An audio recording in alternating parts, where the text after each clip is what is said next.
Shalom Bapak Ibu, saudaraku yang dikasihi oleh Tuhan, selamat pagi, salam sejahtera bagi kita semua. Pagi hari ini, tema yang ingin saya bagikan dalam renungan pagi hari ini sebelum kita berdoa adalah bagaimana kita betul-betul memahami posisi kita sebagai orang percaya, ya. Ya, jadi posisi kita, judulnya saya buat posisi kita sebagai orang percaya atau status kita sebagai orang percaya. Ya, Bapak Ibu Saudaraku yang dikasihi oleh Tuhan, nah persoalan anak Tuhan adalah seringkali anak Tuhan itu jadi tidak percaya diri, ya, bahwa di dalam Tuhan dia memiliki posisi yang luar biasa. Allah selalu berkata kepada dia, engkau berharga di mataku, engkau mulia dalam pandanganku. Tidak ada satupun terjadi atas hidupmu tanpa sepengetahuan aku. Ya, karena sehelai rambut pun jatuh, tidak ada tanpa sepengetahuan Tuhan. Ya, tetapi kenyataannya banyak anak Tuhan tidak memahami posisi ini, sehingga dia terus saja, meskipun dia sebenarnya adalah anak Tuhan, tetapi dia tetap saja tidak mengerti posisinya, ya, sebagai anak Tuhan. Ya, sebagai anak Tuhan dia memiliki posisi yang istimewa, tetapi iblis menipu sehingga dia tetap saja meskipun dia sebagai anak tetapi tidak memiliki hak, tidak sepertinya tidak memiliki kemampuan apa-apa, padahal Tuhanlah yang hidup dalam kehidupannya sehingga dia memiliki hal-hal yang luar biasa, ya. Nah, mari kita lihat kebenaran firman Tuhan, saudaraku, ya. Nah, Yohanes 15 ayat 16 berkata begini, ya. Bukan kamu yang memilih aku, tetapi akulah yang memilih kamu. Dan aku telah menetapkan kamu supaya kamu pergi dan menghasilkan buah, dan buahmu itu tetap. Supaya apa yang kamu minta kepada Bapa dalam namaku, diberikannya kepadamu. Nah, ini menarik sekali firman Tuhan ini, saudaraku, ya. Kita sudah sering membaca, merenungkan, bahkan mengkhotbahkan ayat-ayat ini, tetapi pagi hari ini saya rindu betul-betul ini boleh menggugah kita mengenai posisi kita di dalam Tuhan. Nah, ada 3 hal, ya, yang penting di sini, saudaraku. Ya, apa yang ditulis dalam kebenaran firman Tuhan ini, ya. Yang pertama adalah pemilihan Tuhan dan penetapan Tuhan atas hidup kita. Dia katakan, akulah yang memilih kamu. Jadi bukan kita yang memilih Tuhan, tetapi Tuhan yang memilih kita. Bahkan dia memberi ketetapan, dia telah menetapkan kita, dan aku telah menetapkan kamu. Jadi yang pertama adalah Tuhan yang pilih dan tetapkan kita. Jadi bukan karena pilihan kita, bukan karena hebatnya kita atau pantasnya kita, enggak, tetapi dia sendiri, ya, atas inisiatif dia sendiri. Ya, saya ingat dulu, saudaraku, ketika saya dipindahkan kantor saya ke Semarang, saya adalah karyawan termuda. Karyawan termuda dan karyawan yang baru saja diangkat. Ya.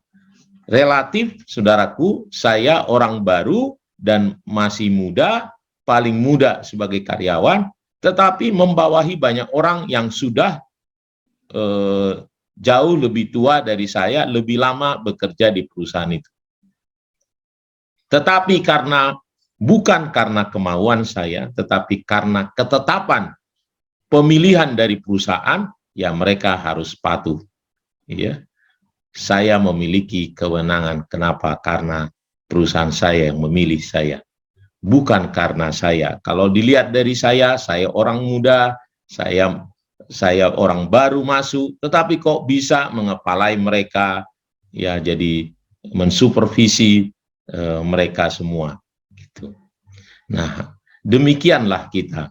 Jadi ini bukan berbicara karena apa yang kita sudah lakukan, apa kehebatan kita, tetapi semata-mata Tuhan memilih kita dan menetapkan kita. Ya, apa itu ketetapannya? Itu yang kedua, supaya kamu pergi dan menghasilkan buah dan buahmu itu tetap. Tujuannya adalah kita semua ditetapkan untuk menghasilkan buah, bahkan buahnya yang tetap. Menghasilkan buah bukan hanya ya sekedar buah, ya, tetapi buah yang tetap. Nah, ini yang harus betul-betul dipahami setiap kita anak Tuhan, bahwa ketetapan Tuhan adalah untuk kita menghasilkan buah. Buah di sini ada dua hal. Satu adalah soal karakter, buah-buah roh kita. Jadi kita diubahkannya untuk menjadi seperti Kristus. Yang kedua, buah di sini adalah kita pasti menghasilkan jiwa-jiwa. Kita pasti dipakai oleh Tuhan menjadi berkat, menjadi kesaksian, membawa sebanyak mungkin orang datang kepada Tuhan. Tetapi saya harus katakan banyak anak Tuhan, ya, dia tidak berbuah. Mengapa? Dia asik dengan masalahnya sendiri. Dia habis waktunya untuk memikirkan persoalannya sendiri. Padahal ketetapan Allah adalah dia harus menghasilkan buah. Itu artinya bahwa dia akan menyelesaikan persoalan-persoalan baik dalam dirinya, termasuk bagaimana dia menghasilkan, membuat solusi-solusi bagi persoalan orang-orang di sekitarnya. Kita harus memahami betul pemilihan Allah dan ketetapan Allah atas hidup kita. Kita harus keluar dari setiap persoalan hidup kita, saudaraku. Ya, betapapun sulitnya persoalanmu, tetapi Allah mau kita keluar dari persoalan kita. Ya, lihatlah perempuan Samaria, ya, ketika bertemu Tuhan Yesus, dia bukan siapa-siapa, bukan karena dia memiliki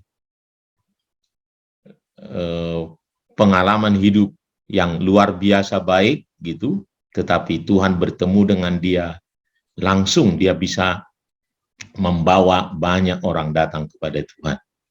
Begitu juga Paulus misalnya, ya, dia bukan siapa-siapa, bahkan dia orang yang berusaha untuk menganiaya anak-anak Tuhan, tetapi Tuhan panggil dia bisa menghasilkan buah. Karena posisinya, ya, Tuhan ubah. Nah, mari kita, Bapak Ibu, memahami posisi kita di dalam Tuhan, bahwa ketetapan kita adalah untuk menjadi solusi, berbuah, saudaraku, menjadi solusi bagi banyak persoalan. Keluarlah dari persoalan, ya. Pasti Allah akan bekerja. Dia tahu apa yang kita alami. Persoalan ekonomika, persoalan rumah tangga, persoalan apa saja, saudaraku, dia tahu. Ya, dia bukan asal memilih kita, tetapi dia memilih kita, ya, supaya kita menghasilkan buah. Jadi jangan bergelut, jangan hanya nyaman di dalam persoalan, melihat selalu kebutuhanmu, tetapi lihatlah kebutuhan orang-orang di sekitarmu. Bangkit, saudara, karena ketetapan Allah adalah untuk kita menghasilkan buah, ya, menyelesaikan banyak persoalan di luar. Dan yang ketiga, kalau kita mengerti pilihan Allah, ketetapan Allah, kalau kita sadar bahwa hidup kita adalah menjadi berkat, menjadi terang, menjadi garam, kita berbuah, maka yang selanjutnya itu yang dia katakan, apa yang kamu minta kepada Bapa dalam namaku, diberikannya kepadamu. Karena dia yang memilih kita. Karena kita adalah miliknya. Nah, Tuhan hidup dalam kehidupan kita dan itu yang kita keluarkan, pekerjaan Tuhan, kedahsyatan Tuhan itu bisa mengalir melalui hidup kita. Mari Bapak Ibu, mari Bapak Ibu pahami posisi kita di dalam Tuhan ini. Pahami, yakini bahwa Tuhan sudah memilih saya, menetapkan saya untuk pergi menghasilkan buah. Dan buah saya itu tetap, bukan kaleng-kaleng, tetapi buah yang tetap. Bahkan dia akan terus membersihkan hidup kita, kata firman Tuhan, supaya buah kita lebih banyak lagi, terus lebih banyak lagi. Jangan mau ditipu oleh si jahat, yang berkata, engkau tidak mampu, engkau siapa, dosamu banyak sekali, kamu tidak punya kemampuan. Tidak, Allah menetapkan kita untuk menjadi berkat, untuk menjadi solusi bagi kehidupan banyak orang. Bangkit, katakan kepada Tuhan, Tuhan, aku terima penetapanmu, pemilihanmu atas hidupku. Biarkan Tuhan yang mengelola semua persoalan, tantangan, kesulitan hidup kita. Belajar percaya kepada Allah kita, saudara. Itu yang dimaksud mengapa Rasul Paulus berkata, aku sudah mati namun aku hidup. Bukan lagi aku sendiri yang hidup, melainkan Kristus yang hidup di dalam aku. Mari Bapak Ibu, dengan doa kita pagi hari ini, kita tahu posisi kita, maka seperti firman Tuhan ini, apa saja yang kita minta, Dia akan beri. Kalau kita memintanya dengan posisi kita, yaitu supaya kita berbuah, karena kita adalah anaknya, karena kita sudah dipilihnya. Tuhan Yesus memberkati.